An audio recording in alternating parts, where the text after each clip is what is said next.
Hi, my name is Sarah Smart. I'm a Dundee-based artist specialising in digital lens-based media and performance art with an interest in exploring the topic of identity, particularly in terms of gender, and using my practice to challenge social gender norms.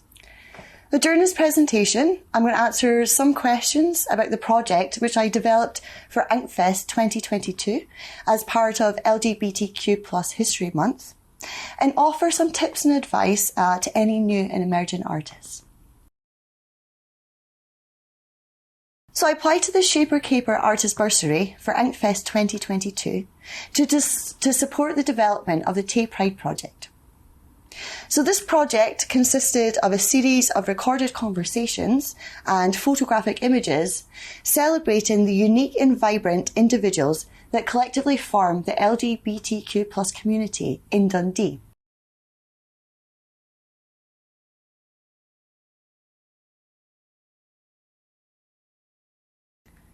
So the inspiration behind the project really came from the people that I've met and friendships that I've formed since moving to the city of Dundee.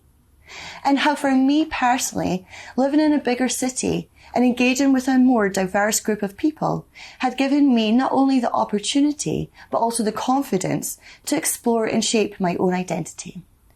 So a little bit of background about me. So I moved to the city of Dundee about 8 years ago after graduating from Duncan of Jordanson, where I received my Bachelor of Arts degree in Time-Based Art and Digital Film and my Master of Fine Arts degree in Art and Humanities. So it was during this period of study that I began to engage with feminist and queer literature and developed an interest in the psychology behind society's misconceived dichotomies between sex, gender and sexuality, and how these perceived associations can lead to unconscious bias, discrimination, and even violence against those who don't conform to such social expectations and binary ideologies.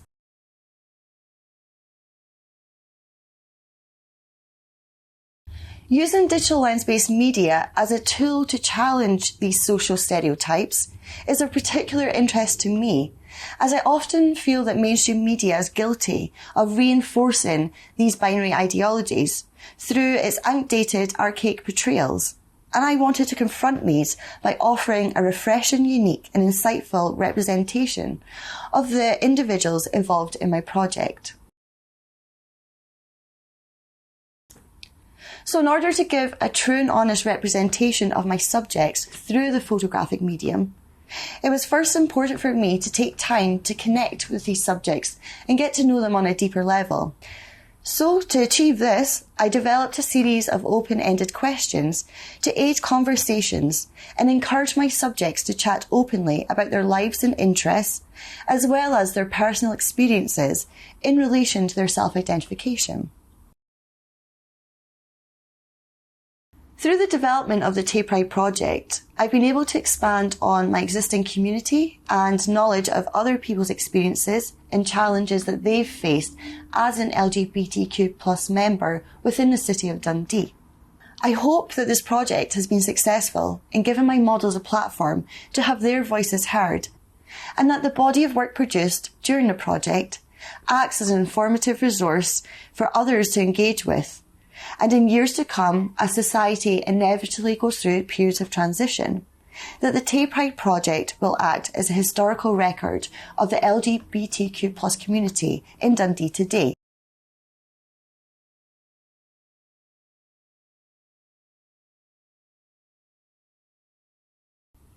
So this is a question that I get asked a lot by my students at the art school, and my main advice would be to network as much as possible.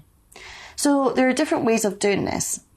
And with my students, I encourage them to use the opportunity of having access to the art school and being surrounded by other creatives to build relationships with their peers and to seek collaborative opportunities.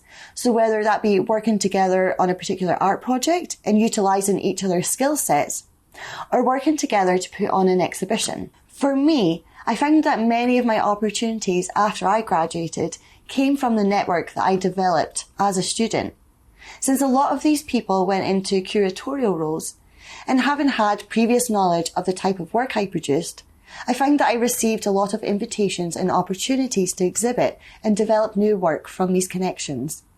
And not only does having a strong network around you aid opportunities, but your network is also really important for supporting your practice. So whether that be sharing skills, as I mentioned earlier, it can also be beneficial in building an audience for your work.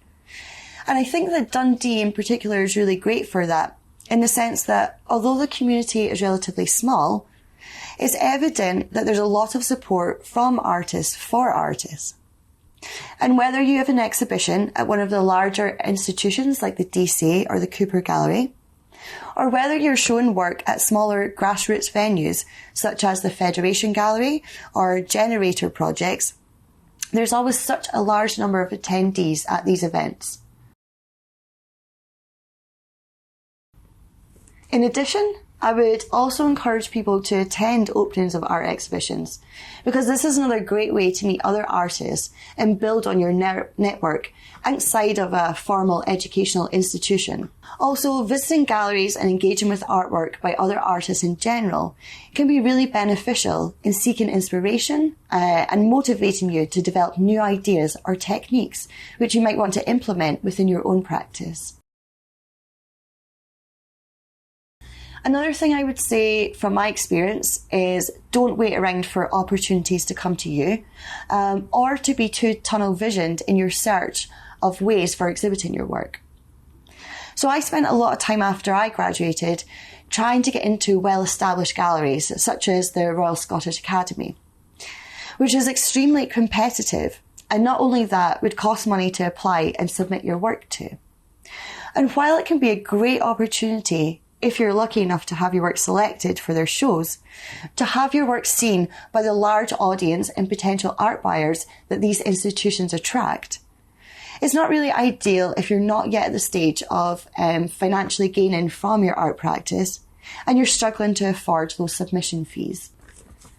So what I've learned from this experience is that it's better to start off by establishing yourself and building an audience for your work through these smaller grassroots venues. But there's also so much opportunity available to create your own space for exhibiting work. Particularly in Dundee, I see more and more of these spaces popping up, such as the Federation Gallery, which is based at the Keeler Shopping Centre, and Generator Projects, which is another artist-run space dedicated primarily to showing work by local artists. I've even had students who have teamed up to create Whoosh Gallery, which is situated in a car park on the Perth Road.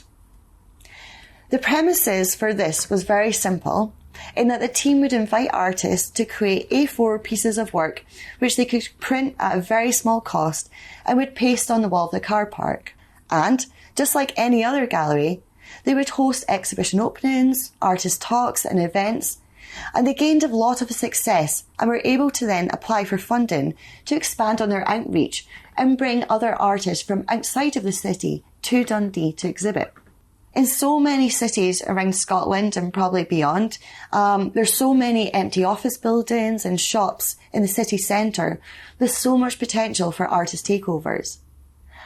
I think that these grassroots sites can also have a much more welcoming atmosphere and can bring in a larger, more diverse audience compared to the more established galleries, which to me can often feel a little bit stiff and sterile. In addition to creating your own opportunities in terms of exhibiting work, I think another great way to build your own practice and experience of working in the art sector is to approach other artists whose work you admire or art organisations that interest you and offer to volunteer your time to work with them. So for me, I've done this in two different ways. So my first experience was in 2015 after I just finished my undergraduate degree. I approached the DeMarco archive at Summerhall in Edinburgh. I chose this specific site because of my interest in European performance art and that the archive had a large collection of this type of work. And not only did the archive provide me with access to these artworks to build on my own research, but also working with Richard DeMarco was another invaluable resource in terms of his knowledge of contemporary art. And during this time that I worked there, he became a sort of mentor for me. So I worked there for 6 months, and during this time, I helped to organise and produce digital records of the artworks housed in the archive, as well as helping to produce an exhibition of artwork by Richard DeMarco, Tadeusz Kantor and Joseph Beuys for international loan to the Museum of Art in Krakow. This was a really rich opportunity for me, not only because I had so much admiration for these artists' work, but also really helped to build my CV and worked in my favour for then applying for future jobs within the art sector. Later on in 2018, and also because of my interest in the performance arts, I approached the producer of Nuna Physical Theatre and offered up my skill set in filmmaking and photography and offered to document their performances.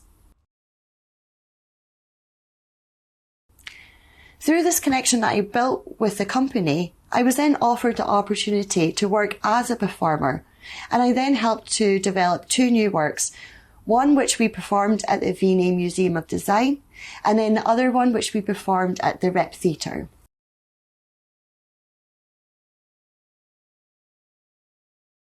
So there's no escaping the fact that you need to be willing to invest some money in materials to produce any type of artwork.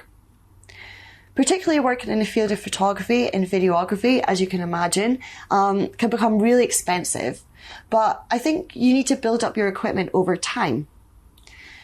For me, I believe that when you're first starting off, you don't necessarily need a top-of-the-range camera and expensive lenses. I know artists who have shot videos or taken photographs on their mobile phones and have won awards and exhibited that work in highly renowned gallery spaces. So I think if you're a complete beginner, it's good not to be weighed down by professional cameras. If you're not used to dealing with manual settings, it's better to work maybe with a point and shoot. And that way you can simply focus on the main thing with photography, which is your lighting and your composition. Once you're confident in that, then I think you can start to think about making that investment into more professional equipment. And even consider applying to funding bodies such as VACMA to help you buy that equipment that you need. For me, I find that working with analogue photography and developing my own images in the darkroom really helped me to understand the process of photography. And I was then able to apply this knowledge and transition this back into working with digital lens-based media. My last bit of advice would be to continue creating and developing your practice. Becoming a master of any craft takes time, so don't be put off if the first pieces that you make are not up to the standard that you envisioned. I think for me, when I was a child, I was very stubborn, and if I tried something that I wasn't good at straight away, I would just want to give up. And my dad always gave me great advice. He would always say, there's no such thing as can't. Positive mental attitude and practice makes perfect. And I think these are philosophies that I will always take forth with me.